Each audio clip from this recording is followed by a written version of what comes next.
Hi అండి. ఈరోజు నేను గుత్తొంకాయ ఫ్రై అయితే చూపిస్తున్నాను.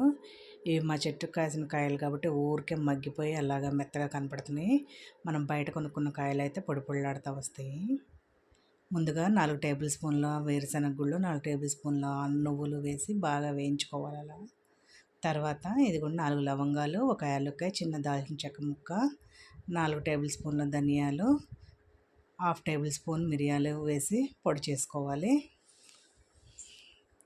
తర్వాత ఒక కళాయి పెట్టి దానిలో ఆయిల్ వేసుకోవాలి. ఈలోపు ఎండు కొబ్బరి ముక్కలు, చిన్న అల్లం ముక్కలు కూడా వేసుకుని మిక్సీ పట్టుకోవాలి. ఆయిల్ వేగాక ఉల్లిపాయ వేసి వేయించిన తర్వాత ఈ వంకాయలు వేసేసి ఫ్రై చేసేయాలి. ఉప్పు పసుపు వేసి ఊరికే మగ్గిపోతాయండి. తర్వాత ఆ మిక్సీ పట్టుకున్న మిశ్రమంలో కొంచెం ఎల్లుల్లిపాయ కారం వేసుకోవాలి. వేసేసుకుని మళ్ళీ ఒకసారి మిక్సీ పట్టుకోవటమే. చాలా సింపుల్గా అయిపోతుందండి. చాలా టేస్టీగా ఉండే కర్రీ. Please do subscribe.